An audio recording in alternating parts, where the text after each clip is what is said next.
I can't believe I'm saying this. I honestly, there were 2 other times that I came really close. I've made no secret of the fact that The Green Knight and Moonfall have been the only 2 movies that I have seriously considered walking out on and going to do work. But today, May 2nd, it actually happened.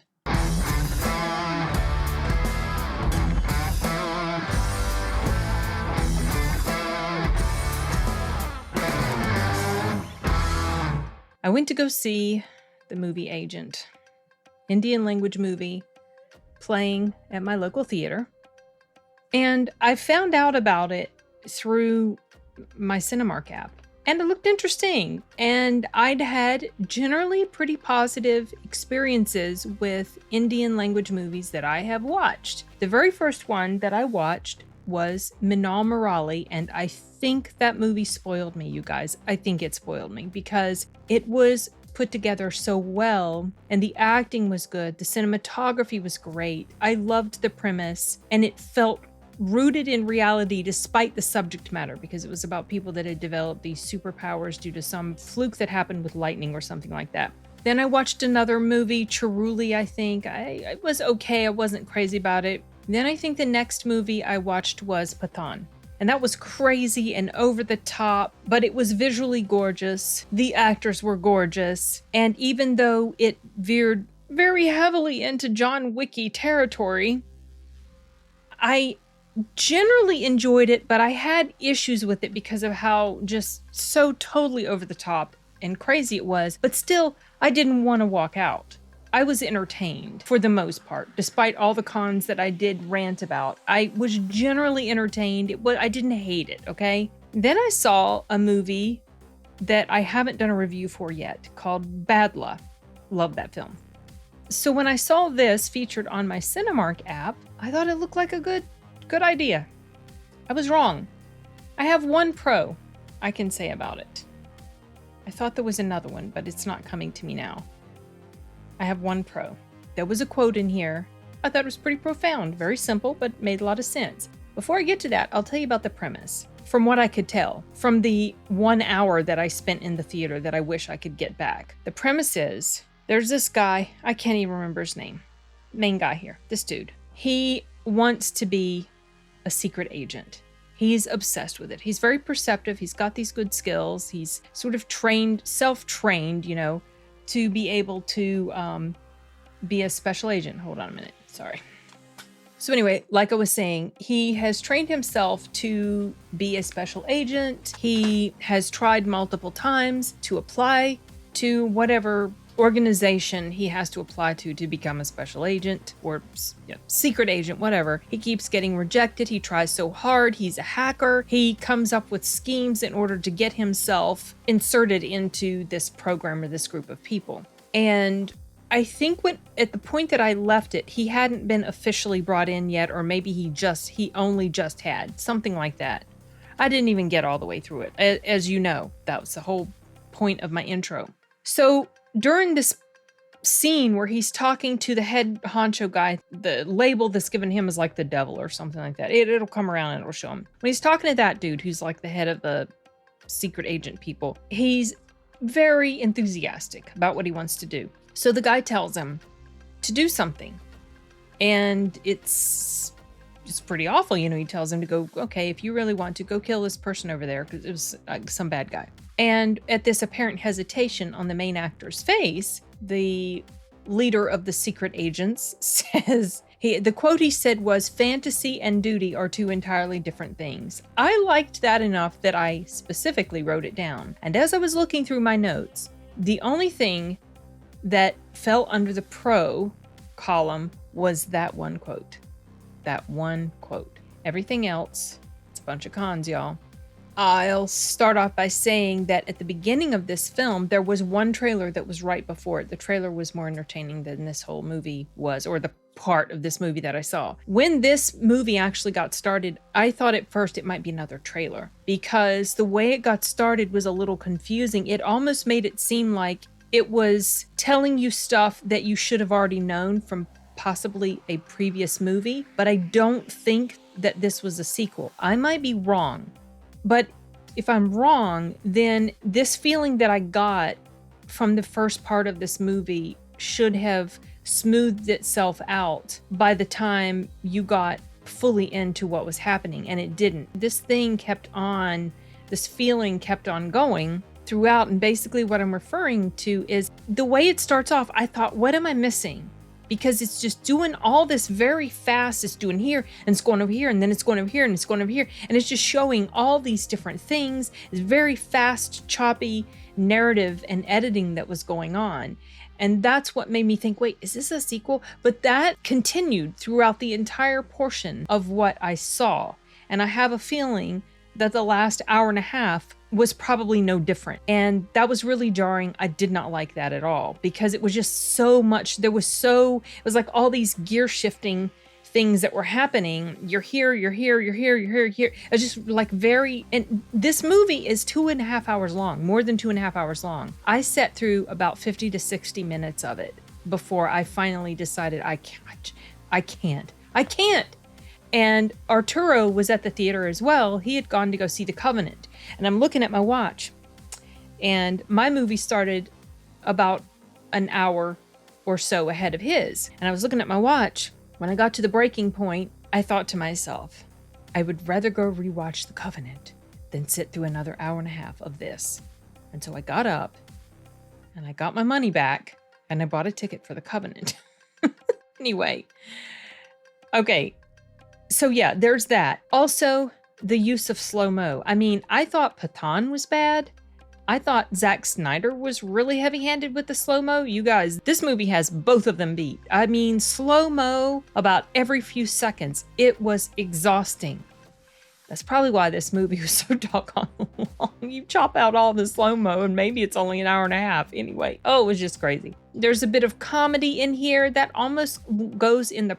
I mean, when I wrote that, it kind of felt to me like it was in the pro category, but no, it fundamentally ends up being in the con category for reasons I'll touch on as I go on. Okay, obviously there's the obligatory music video that is so common in Indian movies. I have no idea why, you guys. I've mentioned this before. I know it's a thing. I don't care for it too much. It does absolutely zero for me. It snaps me right out of the mood of whatever story they're telling you. The only movie that I saw where it was halfway decent as far as the music sort of thing that was interwoven was Manal Murali, but it wasn't done in a music video format. It was just a song playing as it's showing some imagery. There was no actual music video happening with dance sequence and everything. I don't recall that at all happening. It definitely showed up in Pathan, and it definitely showed up here. It did not show up in Badla, however so it's not in every single, and it definitely didn't show up in Chiruli, if that's the actual name of it. So it's not in every Indian movie, but I know it's a fundamental thing, and I don't like it, and it did not work for me at all here. So yeah, that happened, and not only was that a thing, but the constant, loud, booming music that played throughout almost every scene. I don't even think there was 1 minute where there wasn't some type of bass and boomy and music video type stuff playing in the background. Just constant. I got a headache. I literally got a headache. I dug into my purse and I took some ibuprofen.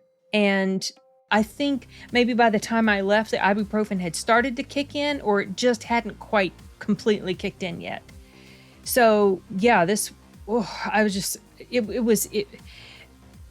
between the chopping, jarring narrative and the editing and just the constant music and the here and there, and that was bad enough. Then you had the fact that the acting was not very good to me at all.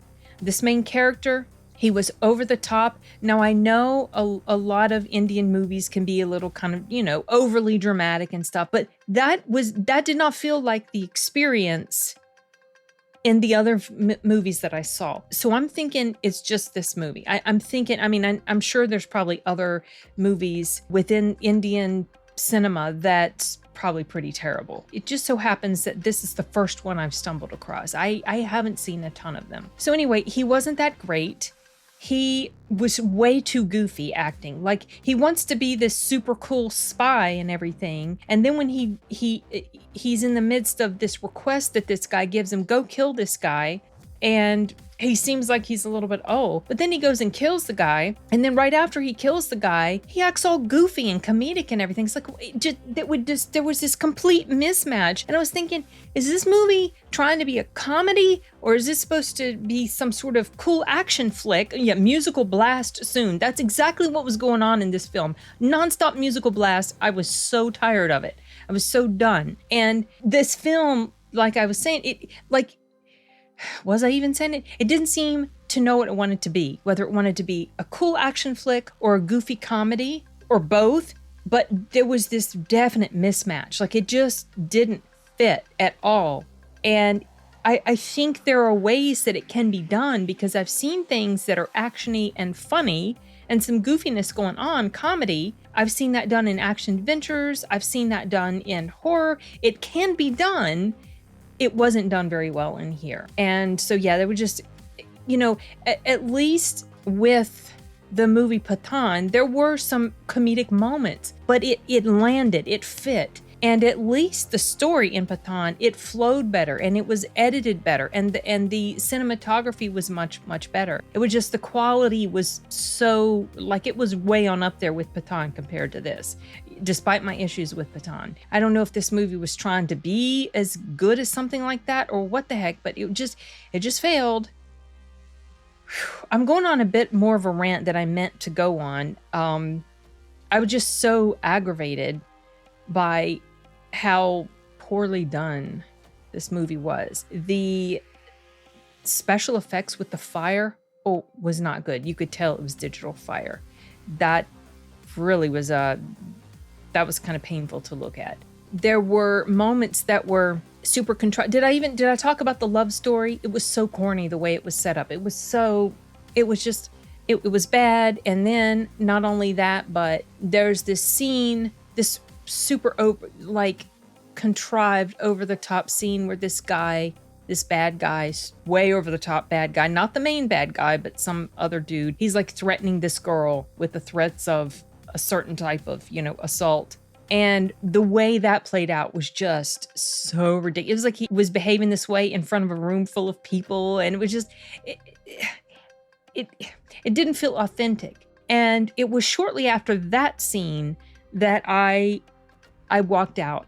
It was when the main guy takes this girl and he's going to go confront the dude who was threatening her. And he's walking with her into this room where this room of people are. And one of the guys, I guess he was one of the minions, he comes at him and he has this stick or rod or something, and he hits him right in the chest.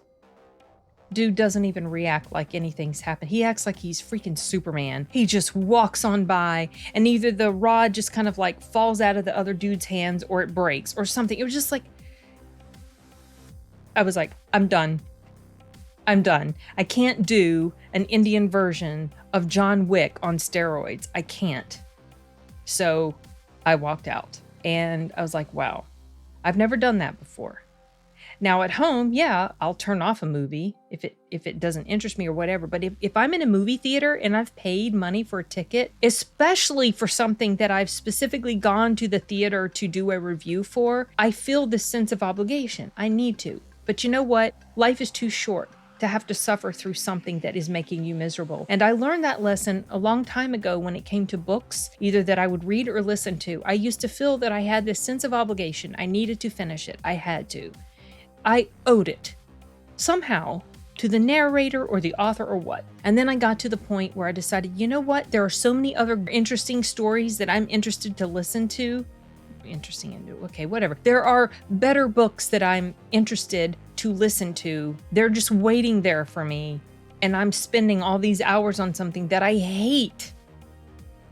So I think I've finally reached that point with movies that I go to see on the big screen. This is not going to be something that's going to be a habit. I'm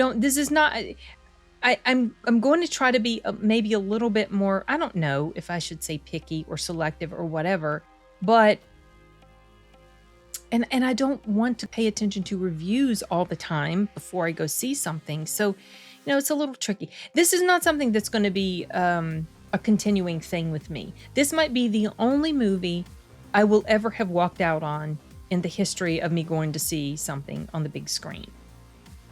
There was another movie I walked out on, but it was not what you think. It was The Kingsman. I think that's what it was called. The prequel to The Kingsman. I walked out on my first viewing of that, but that was only because poor Scooter had a seizure, and I knew it was time to take him in, and that his time was over. He was running around frantic in the post-ictal stage, and there was just no way I could sit through this movie, watching this movie, knowing what was going on with poor Scooter, and my daughter was at home alone with him, and she didn't know there's nothing you can really do for them when they're in that condition. So, okay, technically, this is the second movie I walked out on, but I'm not going to really count that other time. I've never walked out on a movie before because the movie has completely lost me. I've come close, but I've never done it before. I did it this time, and yeah, maybe some people would think that I shouldn't even do a review for it since I never stuck around to finish, but I honestly don't think it would have gotten any better. And there was a movie waiting in the wings that was just about to start that I knew I really, really liked. And so I went and watched The Covenant again, and it was so good. It's so good. If y'all haven't seen it, go watch it. Anyway, if anyone here has managed to make it through this movie, tell me what you think. There was one other guy in the theater, and before the movie started, he was coming down the steps as I was coming in to go up to my seat, and he was going to go pick up some food or something. He made some sort of comment about, oh yeah, I guess I saw there was one other person that was going to be in here, because you can look at the seating chart and you can see. And we were both talking about, oh, were you coming to get the dogs? We have Tifa. Why don't you ever want to snuggle with me? Sorry, I'm recording. You think she likes to snuggle with you or the dogs? I think it's me and the dogs. Also, she's just laying here with him, Okay, what was I saying? I was saying something when you walked in. Oh, okay. So the guy and I, we were talking about, he was saying how he hadn't heard anything about the movie. He found out about it on the Cinemark app just like I did, and we were both speculating as to how good it was going to be. And I had a decent feeling about it at the time, but I left that poor man there all by himself. I don't know if he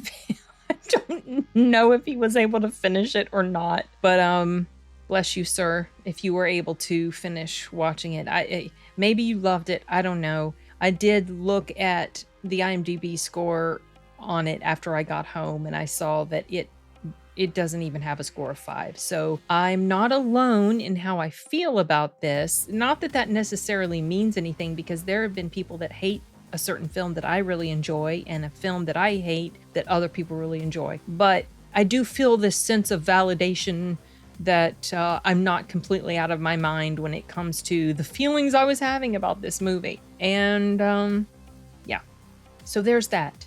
That's my ranty review of Agent, a movie I was unable to finish watching.